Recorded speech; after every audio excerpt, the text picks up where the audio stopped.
Hello. हाय दोस्तों, आज हम सीटेट पेपर 2 6 to 8 के लिए साइंस की क्लास लेके आए। इसका पार्ट फर्स्ट आ चुका है जिसमें 30 क्वेश्चन कराए गए और इसमें भी लगभग 30 क्वेश्चन है। मोस्ट इम्पोर्टेंट क्वेश्चन है जो प्रीवियस ईयर पेपर में आए हुए हैं। तो देखते हैं क्वेश्चन की तरफ।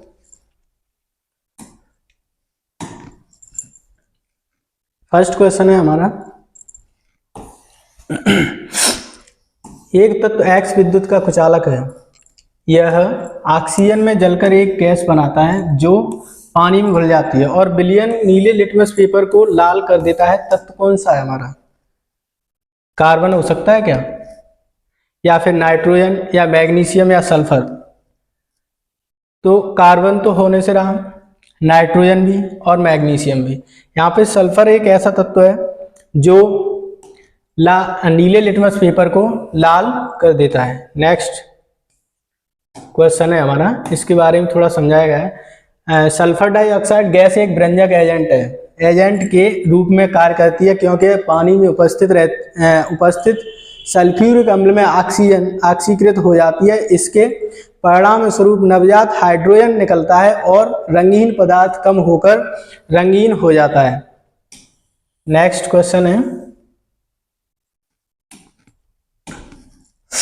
नाइट्रोजन चक्र के विभिन्न चरण नीचे दिए गए हैं, जिनमें से नंबर 1 है, वर्षा गैसीय नाइट्रोजन यौगिकों को मिट्टी में धोती है, विद्युत वायुमंडलीय नाइट्रोजन को प्रभावित करती है, या बैक्टीरिया नाइट्रोजन के यौगिकों को गैसीय नाइट्रोजन में बदल देती है, या फिर पौधे नाइट्रोजन यौगिकों को आगे बढ़ाते हैं।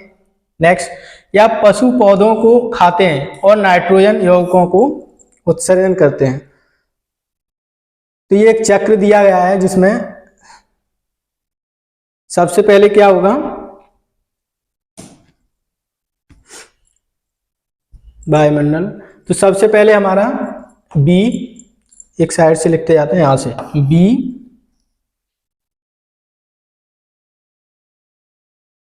बी यानी विद्युत वायुमंडल को प्रभावित करती है। ठीक है, उसके बाद वर्षा गैसीय नाइट्रोजन यौगिकों को मिट्टी में धोती है। ठीक, ए, फिर बैक्टीरिया, हाँ, पौधे नाइट्रोजन यौगिकों को आगे बढ़ाते हैं। फिर डी, उसके बाद आएगा हमारा, इसके बाद आएगा पशु पौधों को खाते हैं और नाइट्रोजन को यौगिकों का उत्सर्जन करते हैं। पेड़ पौधों को खाएंगे और उसका उत्सर्जन करेंगे। उसके बाद ई, फिर हमारा बाकी बचा सी। तो बैक्टीरिया नाइट्रोजन के यौगिकों को नाइट्रोजन में बदल देते हैं। तो हमारा चक्रण हुआ BADEC। क्या हुआ? BADEC। तो ये हमारा फर्स्ट वाला आंसर हो गया। नेक्स्ट क्वेश्चन है 64। खाद्य नमूने में प्रोटीन की उपस्थिति का परीक्षण करने के लिए जोड़े गए रसायन। खाद्य नमूने में प्रोटीन की उपस्थिति का परीक्षण करने के लिए जोड़े गए रसायन। तो इसमें कॉपर सल्फेट बेकिंग सोडा, या कॉपर सल्फेट कास्टिक सोडा, या जिंक सल्फेट कास्टिक सोडा, या फिर जिंक सल्फेट कास्टिक सोडा, कौन सा होगा इसमें? हमारा आंसर बी, यानी कॉपर सल्फेट कास्टिक सोडा।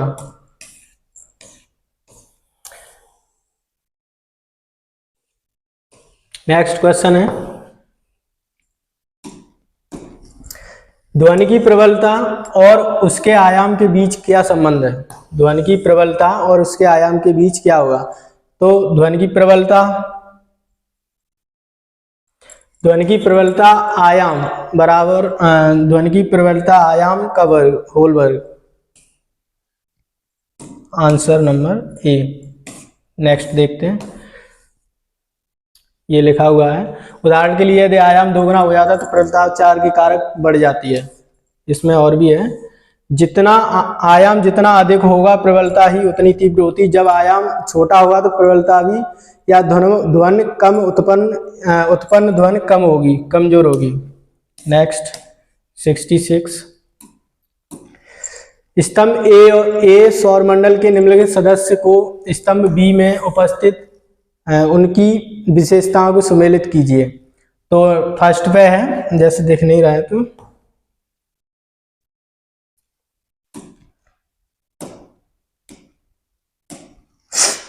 क्षुद्र ग्रह, ये क्या है? क्षुद्र ग्रह। और फिर धूमकेतु, उल्का और कृत्रिम पिंड। क्षुद्र ग्रह है आपका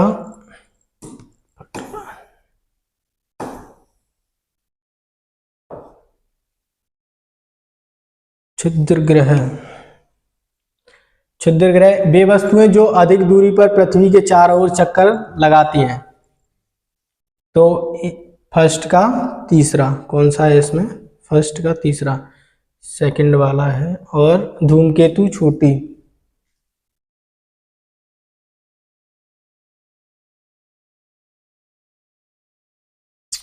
मंगल और बृहस्पति के बीच अंतराल, यानी फर्स्ट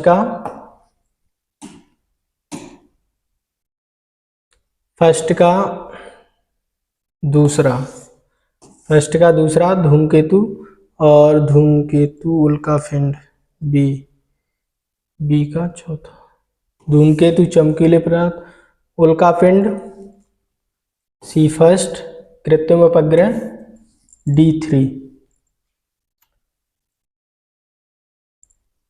तो हमारा ए का दूसरा, बी का चौथा और सी का फर्स्ट, और आपका है डी का थर्ड। हमारा आंसर ये वाला रहेगा। नेक्स्ट देखते हैं।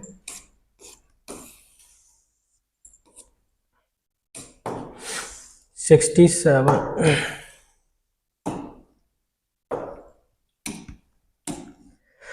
जल में निम्नलिखित में से कौन सा विलयन विद्युत का चालन नहीं करता है?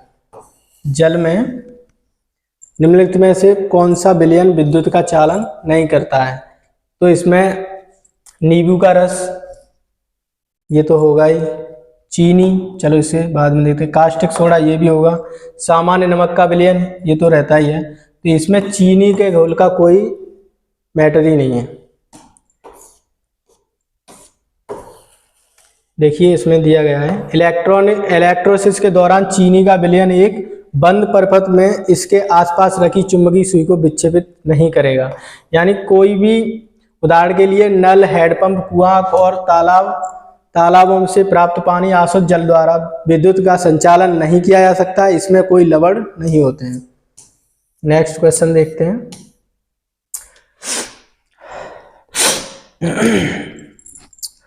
एक बस का ऑडोमीटर दिल्ली से शुरुआती बिंदु 4000 किलोमीटर अपने गंतव्य स्थान 3 घंटे पर 4150 किलोमीटर पड़ता है। बस की औसत गति बताइए। तो कुल चाल बराबर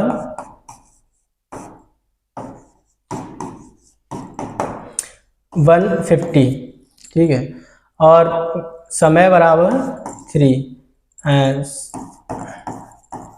3 घंटे। औसत चाल और 50 निकल आया आपका। तो इसको हम औसत, यहाँ पे तो आंसर में मीटर पर सेकंड में दिया हुआ है, तो इंटू 5/18 25 25,250 15 15 तिया 45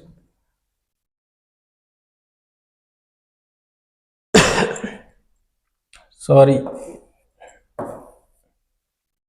18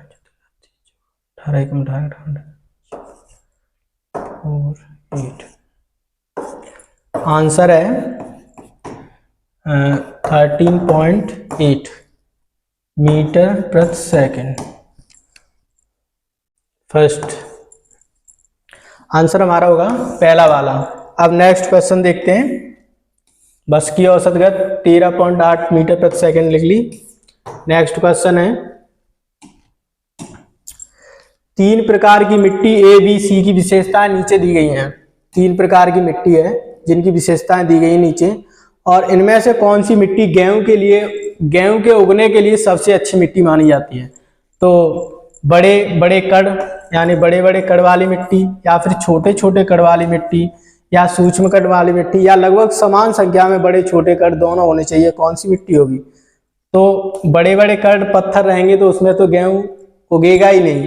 तो अब यहाँ पे बड़ी संख्या में छोटी छोटी मिट्टी, जो छोटे छोटे बहुत छोटे कण रहते हैं जिसे रेत बोलते हैं, वो तो होना ही चाहिए, उच्च मात्रा में होना चाहिए।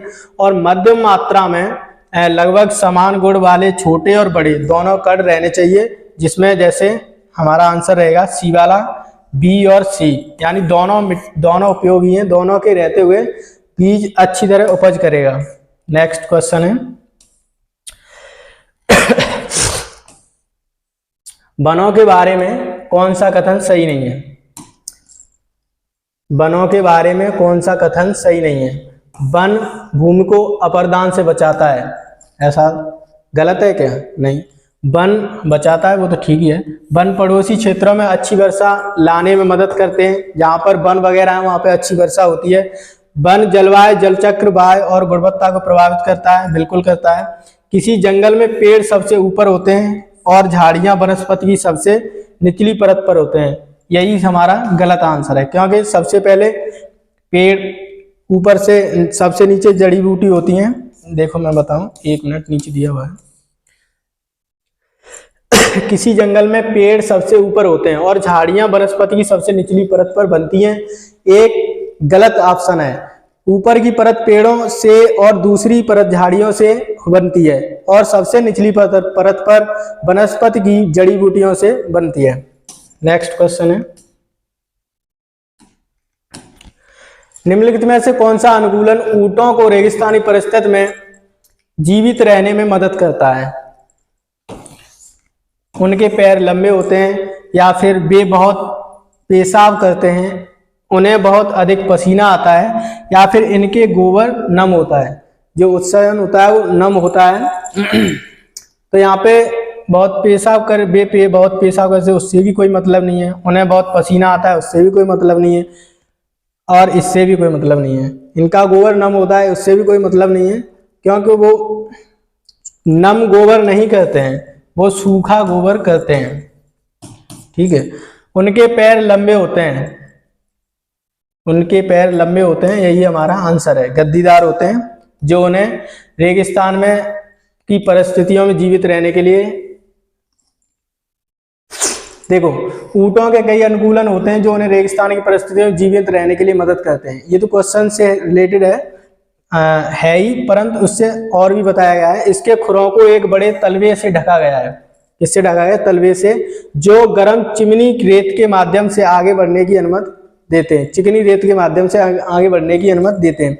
ऊंट के लंबे पैर होते हैं जो शरीर के रेत की गर्मी से ऊपर तक दूर रखते हैं, यानी लंबे पैर होने की वजह से नीचे रेत जब गर्म हो जाता है तो वहां तक उसकी ऊष्मा नहीं पहुंच पाती है, यानी जो हीट होती है सो जमीन की हीट उस तक नहीं पहुंच पाती है। यह सूखे गोबर के माध्यम से अपने शरीर से बहुत कम पानी निकालता है। कुबड़ में वसा से भरे भंडार कंटेनरों के रूप में कार्य करते हैं, करके ऊंटों को रेगिस्तान में जीवित रहने के लिए मदद करते हैं। जब उनका भोजन का उपयोग तब किया जाता है जब उनका भोजन नहीं रहता है या समाप्त हो जाता है, या उनके पास कुछ खाने के लिए नहीं रहता है। पानी एक विशिष्ट जीवन थैली है, विशिष्ट थैली या अंग है, अंग के बजाय पूरे शरीर में समान रूप से वितरित किया जाता है। उनके पास घने बालों वाले शरीर होते हैं जो उन्हें धूप से बचाते हैं। नेक्स्ट क्वेश्चन है, स्तंभ ए में दी गई ग्रंथियों के नामों को स्तंभ बी में दी गई अनियमित कार्यप्रणाली के कारण होने वाली परिस्थितियों में मिलाइए। ये मैचिंग है, और साइंस में लगभग 2 या 3 ऐसे क्वेश्चन आते हैं, सीटेट में सेकंड पेपर में, और एनवायरनमेंट में फर्स्ट पेपर में। तो यहाँ पे थायराइड,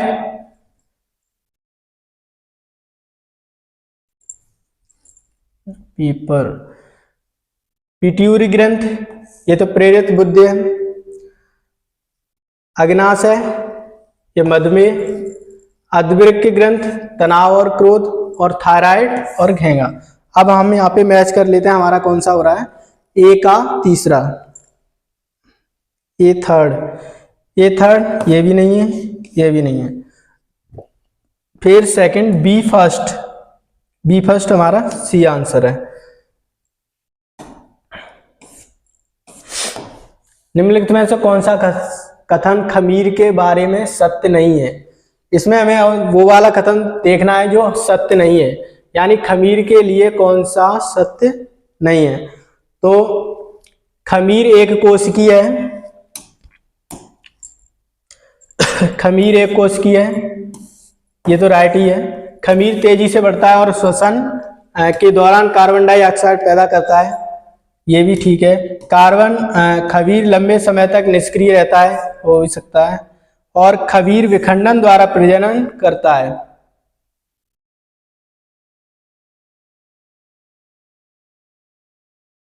यही गलत है। ये भी ठीक है, ये भी ठीक है। खमीर एक कोशिकीय होता है। चलिए खमीर के बारे में और भी थोड़ा समझते हैं।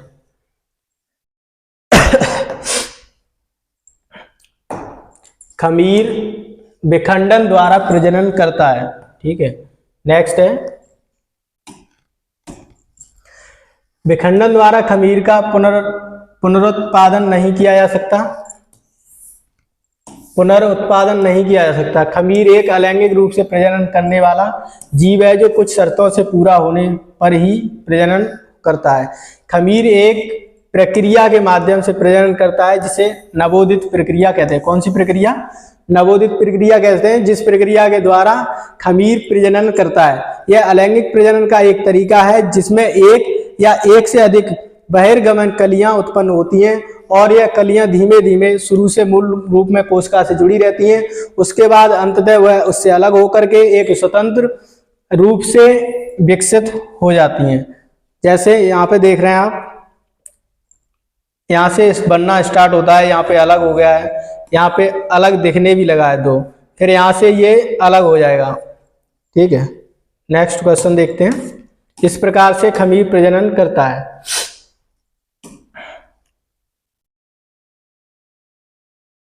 ये कथन निष्कर्ष वाला है। कागज के, अभी कथन है हमारा, कागज के टुकड़ों को जलाकर राख पैदा करना रासायनिक परिवर्तन का एक उदाहरण है। सही है। कागज के टुकड़ों को जलाकर एक अपरिवर्तनीय परिवर्तन है, क्योंकि कागज को जलाकर हम उसे फिर से रिटर्न कागज नहीं बना सकते, इसलिए यह अपरिवर्तनीय परिवर्तन है। इसका आंसर हमारा ए भी सही है, बी भी सही है। ए बी की व्याख्या करता है, तो हमारा आंसर ए रहेगा। नेक्स्ट क्वेश्चन देखते हैं।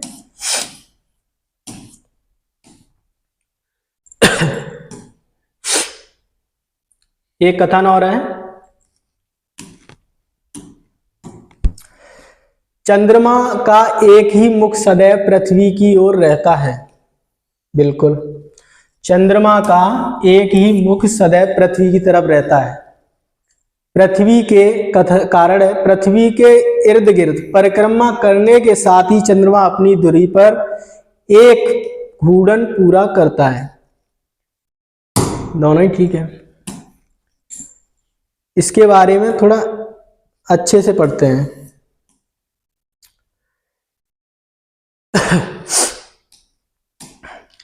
चूंकि चंद्रमा को पृथ्वी की चारों ओर एक चक्कर पूरा लगाने में 27.32 दिन लगते हैं और एक साथ ही चंद्रमा के अपनी ध्रुव पर घूमने के टाइम अवधि है वो भी लगभग 27.3 दिन लगते हैं, यानी दोनों टाइम बराबर ही हैं।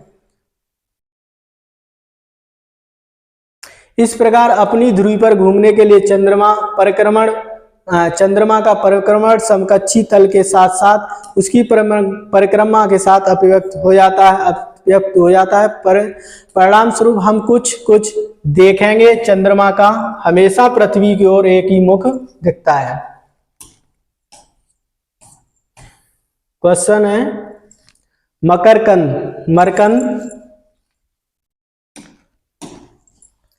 मकरकंद जो शहद मक्खी शहद बनाती है, मधुमक्खी, उसे बोलते हैं मरकंद, जो फूलों से लेके आती हैं। तो मरकंद को मधु शहद में बदलने की प्रक्रिया में पानी की मात्रा के संदर्भ में निम्नलिखित में से कौन सा विकल्प सही है? क्या शहद में पानी बढ़ जाता है? जब मकरंद से शहद बनाती है मधुमक्खी, क्या पानी की मात्रा बढ़ जाती है या घट जाती है? इसमें कोई बदलाव नहीं होता, या फिर यह बढ़ सकती है या घट सकती है। तो देखिए, मकरंद की जब शहद बनने की अवधि होती है स्टार्टिंग में, तब 70 से 80% पानी रहता है, ठीक है। और जब शहद बनता है मकरंद से, तो लगभग 18 से 20% पानी या 15 से 20% के समथिंग पानी रह जाता है, यानी 80 से घटकर 18 से 20 या 17 से 18 ऐसे लगभग आ जाता है। कहने का मतलब पानी की मात्रा घट जाती है जब भी शहद बनता है।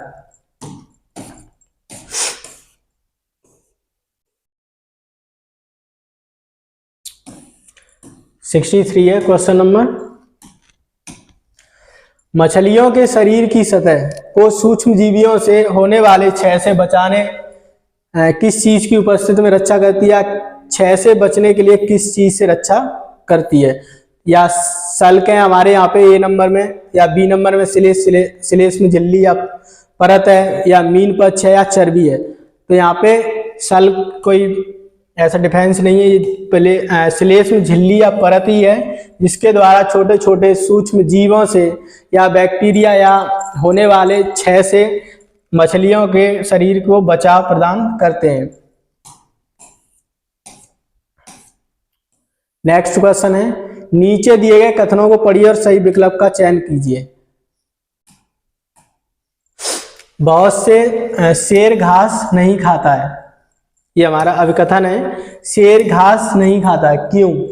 कारण है, बहुत से पशु सेल्यूलोज का पाचन नहीं कर पाते हैं।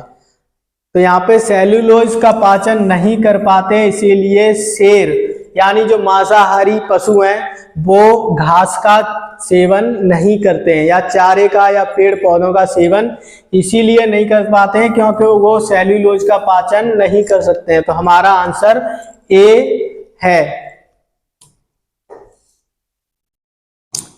देखिए यहाँ पे दिया भी गया है, मांसाहारी जानवर सेल्यूलोज का पाचन नहीं कर पाते हैं क्योंकि मांसाहारी में कोई पाचन एंजाइम नहीं होता है। एक मांसाहारी की छोटी आंत सरल और बहुत छोटी होती है, यह केवल नमक और पानी को अवशोषित करती है। सेल्यूलोज ग्लूकोज की एक श्रृंखला है और इसे जानवरों द्वारा तोड़ा नहीं जाता है, लेकिन कुछ जानवर जैसे गाय और शाकाहारी घास पर निर्भर रहने वाले जानवर होते हैं, जिनके पेट में सहजीवी बैक्टीरिया होते हैं जो सेल्यूलोज को पचा सकते हैं। अगला क्वेश्चन है हमारा, निम्न में से शर्करा के किन स्रोतों में ग्लूटेन नामक घटक होते हैं जिसके कारण कुछ व्यक्तियों को एलर्जी हो सकती है? देखिए, ग्लूटेन नामक एक घटक है, ग्लूटेन, जो गेहूं में पाया जाता है और राही में पाया जाता है, जिसके कारण कुछ व्यक्तियों में एलर्जी पैदा होती है। देखिए यहां पे दिया गया है, ग्लूटेन दो प्रोटीनों का मिश्रण है, अर्थात राही और गेहूं, और जो जैसे कुछ अनाजों में पाए जाने वाले प्रोलोमिन और ग्लूटेन है। कुछ लोग ब्रेड जैसे ग्लूटेन युक्त खाद्य पदार्थों पर भरोसा करते हैं क्योंकि उनमें कार्बोहाइड्रेट के मुख्य स्रोत, और ब्रेड गेहूं के उत्पादों से बने इसलिए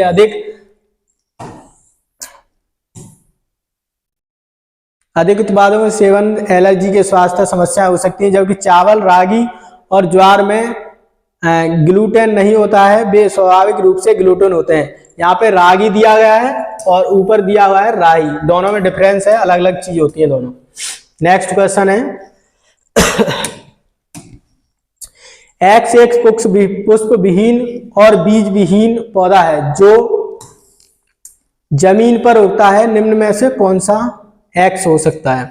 चीड़ का पेड़, शैवाल, या आर्किड, या फिर पड़ांग। देखिए इसमें चीड़ तो बीजहीन पौधा नहीं है, शैवाल भी बीजहीन पौधा नहीं है। आर्गन, ये परांगण एक बीज विहीन पौधा है।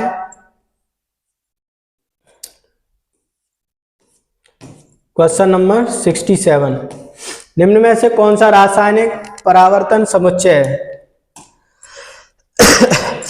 देखिए, रासायनिक परिवर्तन का समुच्चय है दूध से चीनी बनना, ये तो भौतिक है।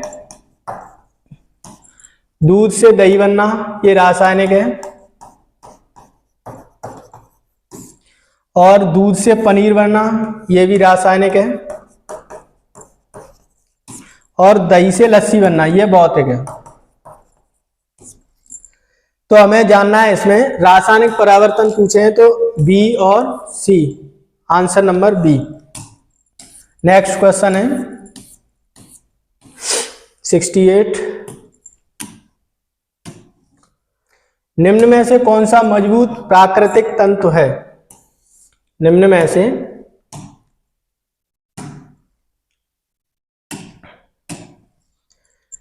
में से कौन सा मजबूत प्राकृतिक तंतु है? प्राकृतिक तंत्र यानी जो प्रकृति द्वारा दिया गया है, पेड़ पौधों या पशुओं से। ऊन, रेशम, फ्लीस या जूट, दिए तो सभी प्रकृति द्वारा, परंतु हमें सबसे मजबूत पूछा है तो रेशम हमारा सबसे मजबूत तंतु है। क्वेश्चन नंबर 69, निम्न में से कौन सा संश्लिष्ट कृत्रिम सूचक है? हल्दी का घोल, लिटमस। संश्लिष्ट कृत्रिम सूचक पूछा है तो हल्दी का घोल नहीं है, लिटमस का घोल भी नहीं है। यहाँ पे मिथाइल ऑरेंज का घोल, ये हमारा कृत्रिम सूचक है। नेक्स्ट क्वेश्चन है, यहाँ पे दिया भी गया है लाल लिटमस अवशेष। क्वेश्चन नंबर 70 देखते हैं। अदिति अपने मित्र को गुप्त संदेश भेजना चाहती है। गुप्त संदेश तो समझते ही होंगे, जिसे भेजा वही पढ़े, गुप्त संदेश। हमारा है यहाँ पे अदिति अपने मित्र को गुप्त संदेश भेजना चाहती है। उससे अपने मित्र को एक पत्र लिखा और जिस पर कुछ भी नहीं दिखाई दे रहा था, यानी ब्लैंक पेज की तरह दिया। और उसने अपने मित्र से कहा कि वह उस कागज पर चुकंदर का रस मिला दे, यानी चुकंदर का रस लगा दे, जिसके बाद उसका लिखा हुआ गहरा लाल रंग में संदेश दिखने लगेगा। अदिति ने संदेश लिखने के लिए निम्न में से किस पदार्थ का प्रयोग किया होगा? साधारण नमक, इससे तो कोई मतलब ही नहीं है, लेकिन साधारण नमक से क्या हो सकता है? ग्लूकोज का घोल या बेकिंग सोडा का घोल या नींबू का घोल। देखिए, चुकंदर से बेकिंग सोडा को मेल करने से, बेकिंग सोडा के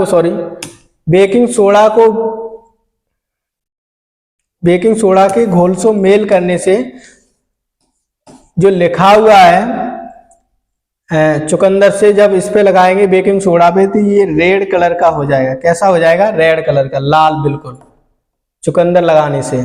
तो अदिति ने किसका प्रयोग किया है? बेकिंग सोडा का। आंसर नंबर, क्वेश्चन नंबर अगला देखते हैं।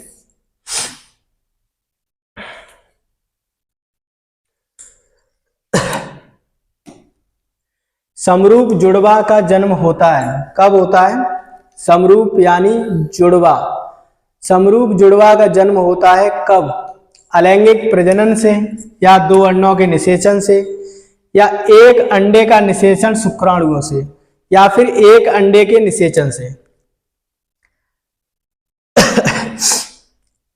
देखते हो कि जुड़वा, कभी कभी ऐसे देखे होंगे कि एक ही फेस जैसे एक दो व्यक्ति दिखते हैं, या भाई बहन घर में रहते हैं, या फिर भाई भाई रहते हैं, तो वो जुड़वा हैं। तो उनका प्रजनन, वो जन्म एक अंडे के निषेचन से ही होता है। इसके बारे में आगे देखते हैं कैसे।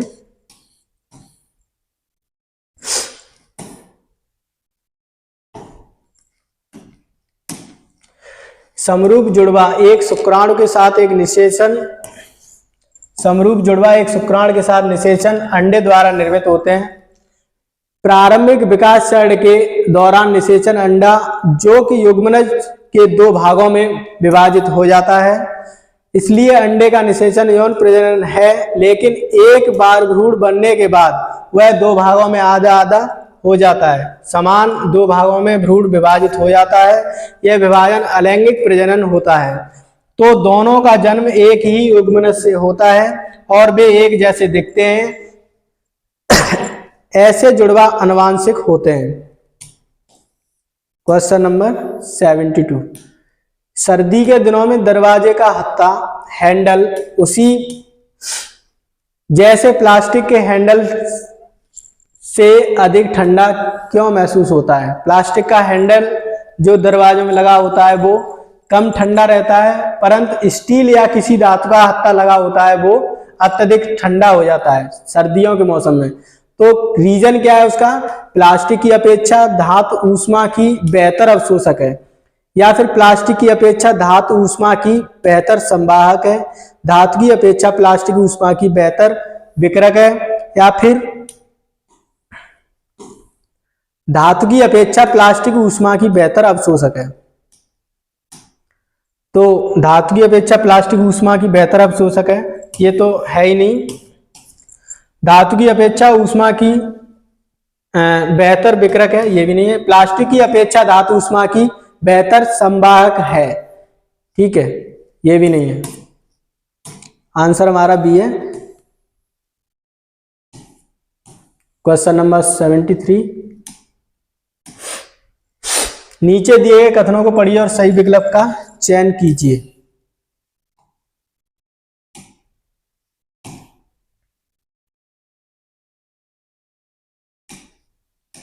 क्वेश्चन दिया, पराश्रव्य ध्वनि मनुष्यों के अश्रव्य हैं। पराश्रव्य ध्वनि मनुष्यों के लिए अश्रव्य है। मानव कान की श्रवण सीमा 20 हर्ट्ज से 20,000 हर्ट्ज है। पराश्रव्य ध्वनि 20,000 हर्ट्ज से ऊपर की ध्वनियों को पराश्रव्य ध्वनि कहते हैं। तो 20,000 ऊपर से जो ध्वनि रहेगी वो मानव द्वारा नहीं सुनाई दे सकती। सुनी तो जाएगी परंतु कान काम ही नहीं करेंगे, यानी इतनी हैवी साउंड रहेगा जो सुनने लायक ही नहीं रहेगा, कान ही खराब हो जाएंगे। तो दोनों का आंसर हमारा ए और आर दोनों सही हैं, और आर ए की व्याख्या करता है। क्यों नहीं सुन सकता? क्योंकि 20,000 से ऊपर है, इसलिए पराश्रव्य कानों को अश्रव्य है कानों के लिए। क्वेश्चन नंबर 74, किसी इमारत में क्वेश्चन दिया गया है, किसी इमारत में तांडित चालक क्यों लगाया जाता है? तांडित चालक का मतलब जैसे इमारत है, ये कोई इमारत बनी हुई है, इस पे ऊपर लोहा या किसी धातु का कुछ सरिया या लविया या त्रिशूल वगैरह लगाते हैं। वो क्यों लगाते हैं? जो ये लगाया गया है इसे ही हम तांडित कहते हैं। तांडित कहते हैं। क्या कहते हैं? तंडित।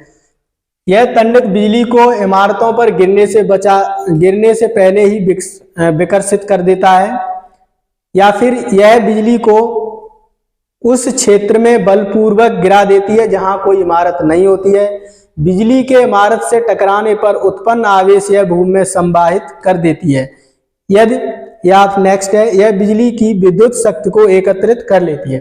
देखिए इसमें ये भी नहीं है, ये भी नहीं है। इसका कारण है बिजली के एक इमारत पर टकराने से, जैसे ऊपर से बिजली गिरेगी तो आवेश की यह भूमि में संवाहित करती है। जो ये तंडित लगा हुआ है ये किसी वायर से या तार से ये जमीन तक जाता है, नीचे तक। तो ये इसका अर्थिंग सीधे कहाँ चला जाता है? नीचे। तो हमारा इस इमारत पर इसका कोई प्रभाव नहीं होता है और इमारत सेफली रहती है। क्वेश्चन है अगला, यदि हम प्राकृतिक रेशों के कपड़ों की अपेक्षा, क्वेश्चन है, यदि हम प्राकृतिक रेशों के कपड़ों की अपेक्षा कृत्रिम संश्लेषित रेशे कपड़े पहने हो तो आग दुर्घटना में दुर्घटना में गंभीर रूप से जलने की संभावना रहती है। ऐसा इसलिए होता है क्योंकि कृत्रिम संश्लेषित रेशे जलने पर राख बन जाते हैं, जलने पर पिघलकर द्रव होकर वाष्पित हो जाते हैं, या लपटों के साथ जलते हैं, या जलने पर चिपचिपा द्रव बन जाते हैं। जलने पर कोई भी वस्तु जला वो तो राख हो ही जाती है, तो इसका सेंस नहीं है। जलने पर पिघलकर द्रव होकर वाष्पित हो जाते हैं, इसका भी सेंस नहीं है। लपटों के साथ जलते हैं वो तो जलते ही हैं, वो भी नहीं है। मेन रीजन पूछा गया है कृत्रिम, यहाँ पे कृत्रिम वर्ड गया है। कृत्रिम संश्लेषित रेशे का मेन वो है जलने पर चिपचिपा द्रव बन जाते हैं, यानी फपक फपक कर वो जलते हैं, तो वो है किसमें परिवर्तन होते हैं, द्रव में चिपक। तो उससे जैसे कोई भी प्लास्टिक होती है उसे जलाते हैं, तो जलने से उस पर टच करेंगे तो उसमें तार सा बन जाता है, उसी का मतलब वो चिपचिपा बन जाता है। तो चिपचिपा होने के कारण उसका क्या हो जाता है, तार बन जाता है। तो इसका आंसर हमारा ये है। नेक्स्ट क्वेश्चन है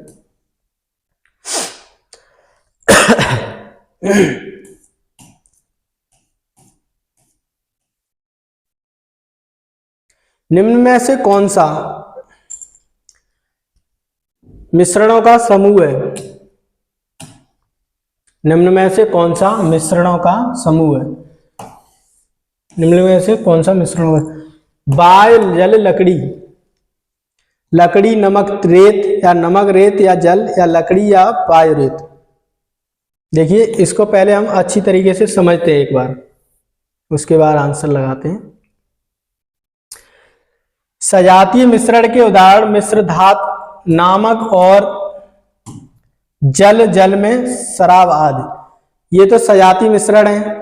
अब देखें, इसलिए लकड़ी वायु और रेत मिश्रण का एक समूह है।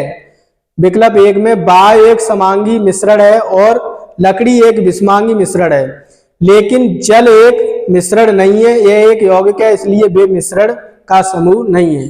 तो हम यहाँ पे देखेंगे, देखिए जल यहाँ पे भी है, जल यहाँ पे भी है, और रेत भी यहाँ पे है, तो इन तीनों की बात कही गई है वहां पे। तो ये हमारा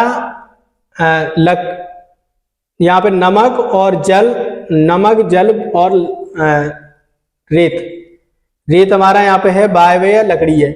तो जल, नमक और रेत, तो हमारा ऑप्शन नंबर डी सही है।